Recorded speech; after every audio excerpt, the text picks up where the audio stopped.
When I bought my building back in 2020, it had been abandoned for 6 years, and this massive stump was one of the many things that had been left behind to rot. But I didn't want to throw it out because I knew there was beauty in it that could be saved. And now, 5 years later, I'm about to start a massive workshop renovation, and I really don't want to take this stump to storage, so now's the time to make something with it.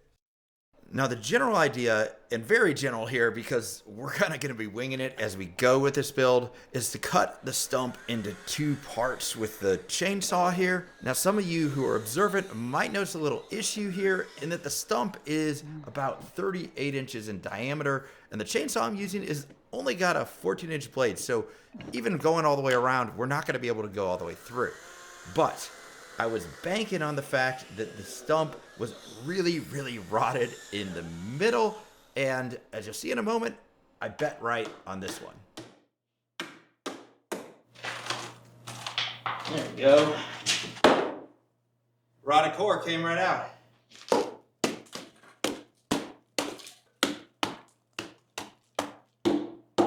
So this is 14 inches high. I'm thinking we'll kind of carve an entire table out of that piece and try to do something cool, kind of carving shaped sides. But that is for another video.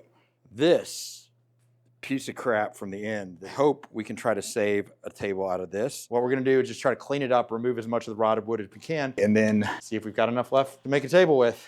So that's a little better wood there. This piece is just totally loose. I'm a little worried about even flattening with that.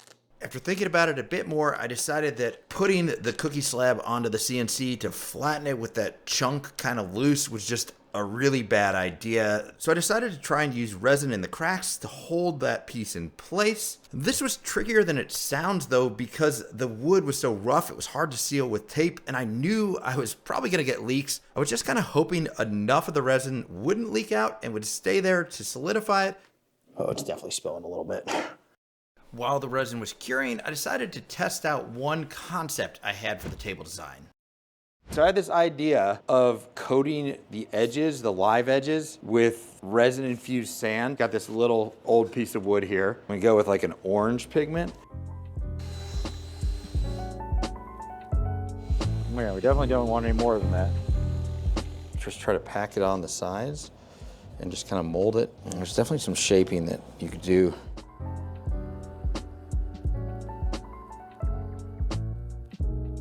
Now we're just gonna wait, see how this turns out, and if it's cool, we'll do it on the main one. When I came back the next day, it looked like all the resin had just leaked out, so I was a little worried. Fortunately, it seemed like there was enough left in the cracks to hold that loose chunk of wood in place, so we could go ahead and get this thing flattened. Let's give it a go. Oh! When cutting the stump down, I made the decision to make the other part of the stump an even thickness, which meant that this one was pretty uneven. And when I put it on the CNC, I realized it was too tall for the CNC to work on. This meant I'd need to remove material from the thickest parts of the slab before I could flatten it. My first thought was using a circular saw to make a bunch of curve cuts, but I quickly realized this was super inefficient. Instead, I could just get the chainsaw back out and hog off a bunch of the material.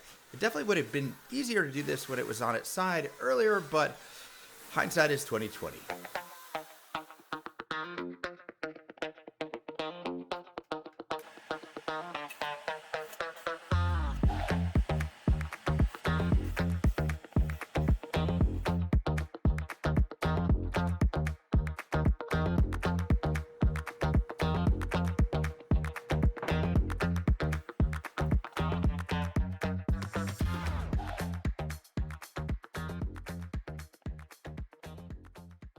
So right now we took off a lot of the epoxy that was holding this in place while we were flattening it. And as you can see, the slab is not fully attached as a ring. So we're gonna actually do some bow ties on the bottom. And yes, it's the bottom, it doesn't need to be fancy. What I came up with was these 2 sort of band-aid shaped inlays that kind of follow the rings in the wood grain. And then what we're gonna do to spice that up is actually make an inlay. So it looks like a maple inlay with a walnut border around it for contrast. So we're gonna head down to the shop, get these inlays in. I got the walnut for the main part of the non-bow tie shaped bow tie. I'm gonna be cutting that out. And while I'm doing that, I put Cam to work over here on the CNC to make the template that we're gonna use to cut the cavity for those bow ties into the cookie slab. So Cam, you think you got the hang of the CNC? I've been working on teaching him. We'll see. Either he succeeds or it's a learning experience, right? As I watch this footage of cameraman Cam running the CNC, I gotta mention how cool it has been to see him develop as a maker. I hired Cam about 3 years ago, straight out of Purdue Film School, and he had zero experience with any tools. Over the past few years, I've watched him dive in headfirst and take the opportunity here to really learn all about woodworking, 3D printing, welding, and more. At this point, it's almost a misnomer to call him Cameraman Cam. The fact that I can just hand him a file and tell him to go cut it out on the CNC shows how much he's learned over the last few years. He's basically become an extension of me and made himself irreplaceable. Turning to my side of the screen, I'm using my Shaper Origin handheld CNC to make this double inlay banana-shaped bow tie. I think we'll just call these banana ties for short. I always get questions about how the Origin magically cuts out perfect shapes, almost like you're playing a video game. It uses that tape with those domino-like things to map out the space on your workpiece, and then you can kind of drag and drop whatever you want onto the workpiece and cut it out. I also have a little interesting backstory on the Shaper Origin. In my pre-YouTube days, I was a patent attorney and I used to work on patents for Google X, which is now X Development, and part of that group was what is now Waymo, their driverless cars. And you might see where I'm going with this because driverless cars, well, they use a lot of computer vision. So in 2018, while I was still an attorney, I was at Maker Faire at the booth for this new crazy tool called the Shaper Origin, and it's got some pictures of the company's founders. Well, the names there look pretty familiar, and so I start digging through my phone and realize these are some of the guys that I'd been working with on patents for driverless cars at Google. Turns out they'd left Google with this idea to create computer vision assisted power tools. The first of them being the Shaper Origin, and the first time I laid hands on it at Maker Faire, it just blew my mind. It sort of feels like you're using a Ouija board as you're moving it around. You're mostly in control, but the machine is kind of guiding you at the same time. So cameraman Cam actually convinced me to do a second double inlay. So we got a third color going in here. Gonna route that out and drop it in. Turning a little bit to the process here just to catch you up. What I'm doing is kind of building the banana tie backwards. I start by doing those two inlays in a large piece of walnut,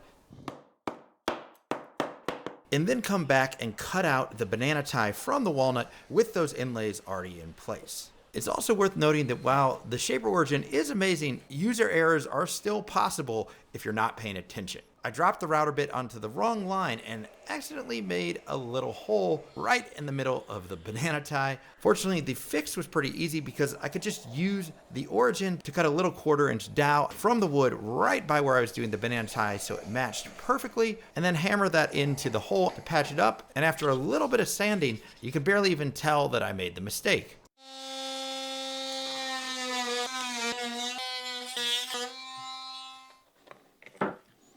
With the banana ties finished, it was time to cut the matching cavities in the slab. And for those of you wondering, cameraman Cam knocked it out of the park, making the template on the CNC. The only one who actually made a mistake was probably me, and not really a mistake, more just learning something. I offset the banana ties by 1/100 of an inch from the interior walls of the template, but I think this offset was a bit too much. Maybe about half that would have been better because they didn't fit quite as snugly as I would have liked. But with the wood glue and resin, they're gonna do a perfectly good job of stabilizing the slab, and this is more something I'll just add to my data banks for next time.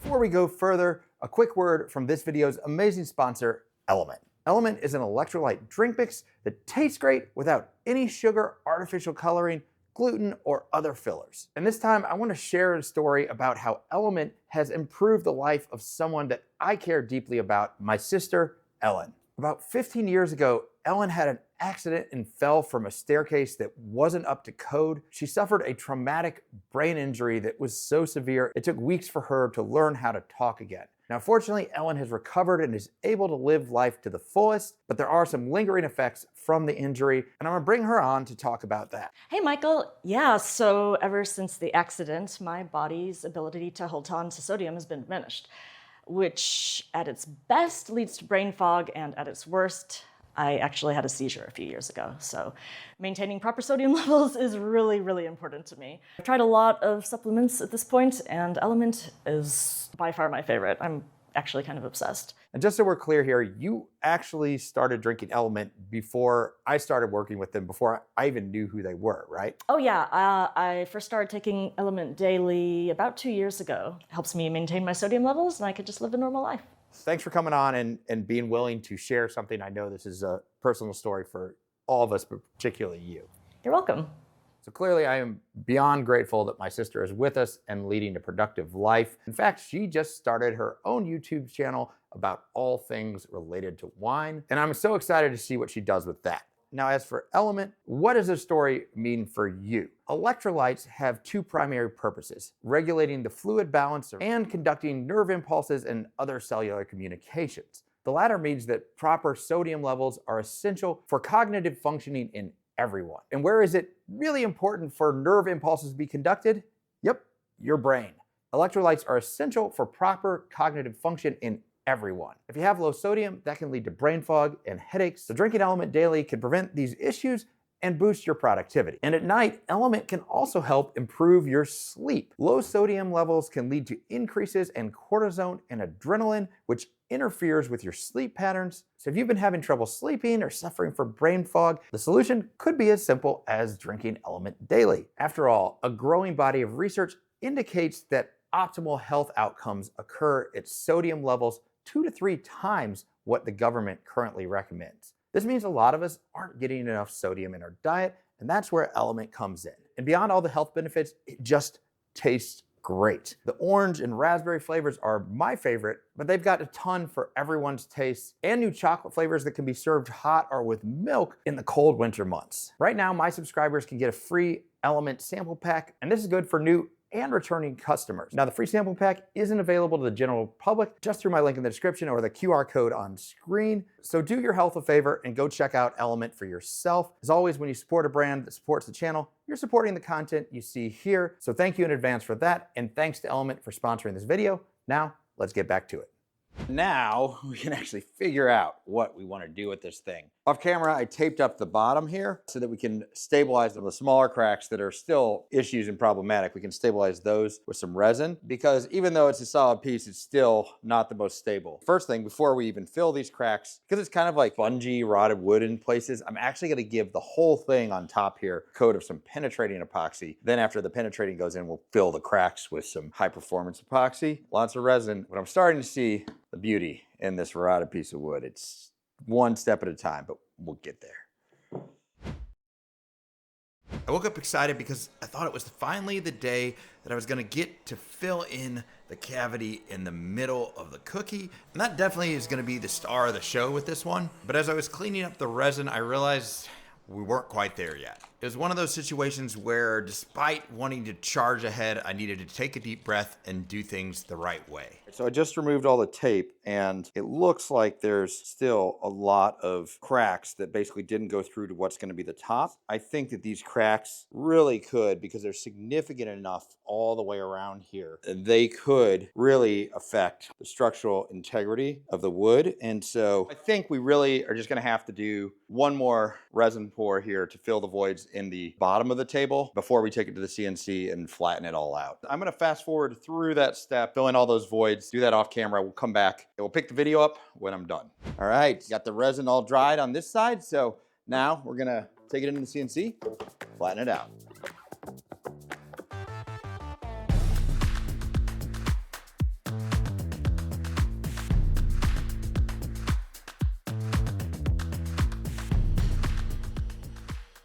With the stabilized slab flattened out, I realized there was a bit more rotted material in the middle that could weaken the table, so I chiseled it out. Then I got on an angle grinder and cleaned up the sides with a flat disc.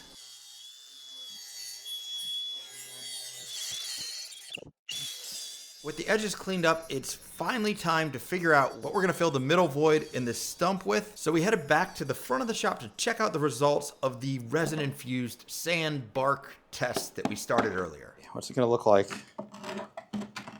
Well, that's pretty cool. I am pretty happy how the sand bark came out, but I'm thinking we can kind of take this to the next level by making a gradient of this in the hole and make kind of this like geode gradient thing in the middle. I'm having major indecision here. And part of the reason is, I guess, because I haven't ever seen anyone do the geode sort of style with the resin sand. I made a couple foam forms here, and we're gonna do a couple practice runs just to see what they look like first. So we've mixed up everything from a reddish orange on the outside down to a yellowish orange, and we're gonna kind of blend them together, so hopefully it'll be a natural gradient from the red orange down to the white orange. Let's mix the resin up and start playing around.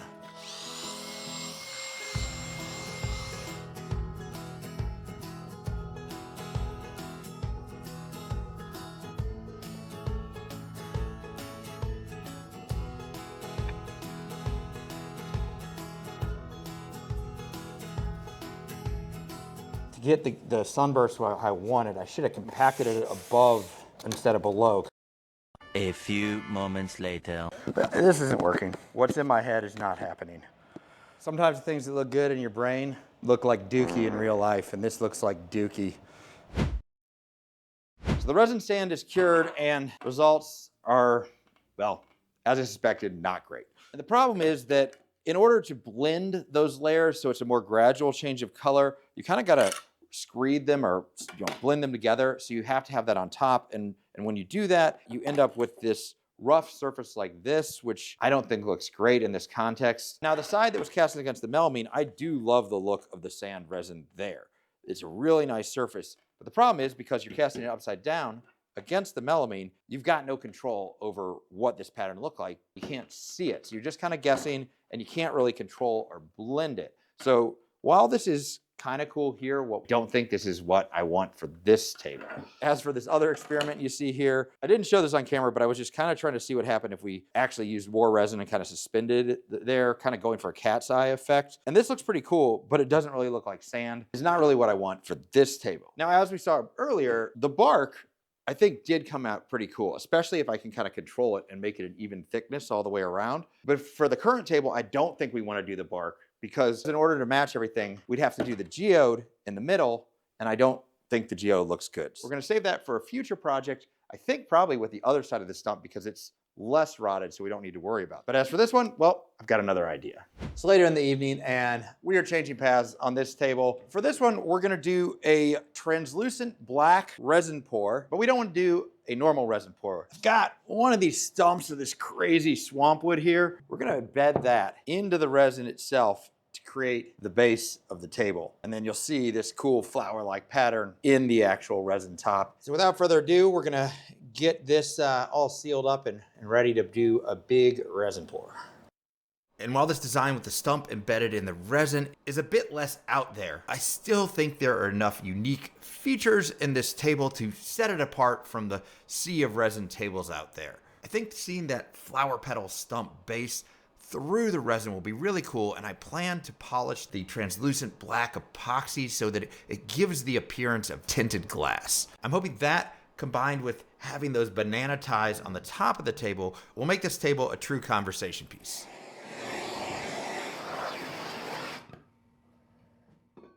We have let this cure now for a few days. Should be nice and hard. That's what she said. We're not gonna actually fill it the rest of the way right now because I want to embed this stump in the resin. Once the stump is in, we're not gonna be able to flatten the other side of the table because this will be too tall for the CNC. So we're gonna take this out, get it on the CNC, flatten the top of the table, which is on the underside right now. Then we'll bring it back in here, put this stump in the middle, and pour the rest of the resin. Oof.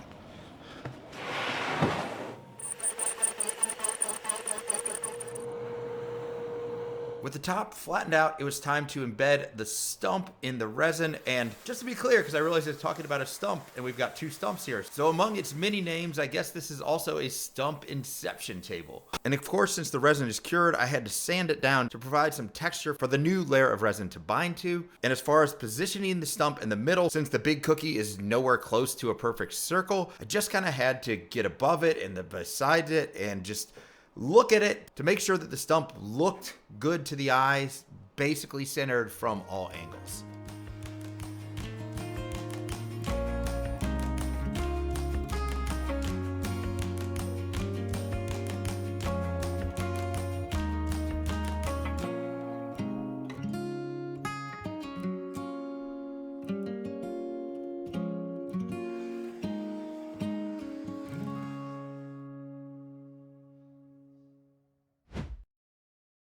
5 days later, everything seems nice and hard, so we're gonna get this thing flipped over. If hopefully I can flip it by myself. I think I can.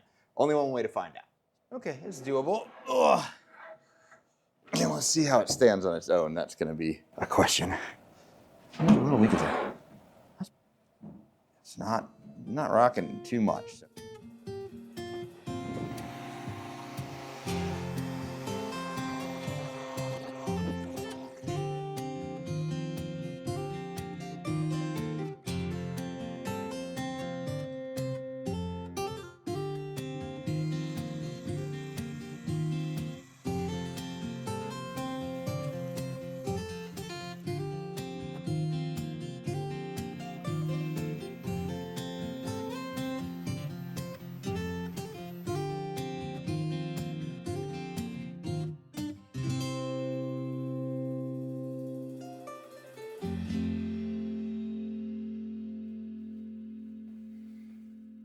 So table's done, and I know I'm gonna get one question from people out there, and that's about the size of the stump that we made the base from. It's definitely smaller than would be ideal, and I was a little bit worried about the stability of the table because the base is so small in the middle. My thought was that the wood on the outside is pretty light because rotted wood is lighter, and the resin is much heavier. And this Mexican logwood stump is super dense. It's probably like double or triple the weight of the wood in the cookie here. So with all that weight of the resin and the stump concentrated in the middle, I was hoping it would be stable, and it pretty much is. If you push it, it can rock a little bit, but it's pretty good. I think you could use it everyday use. I can even kick my feet up on it.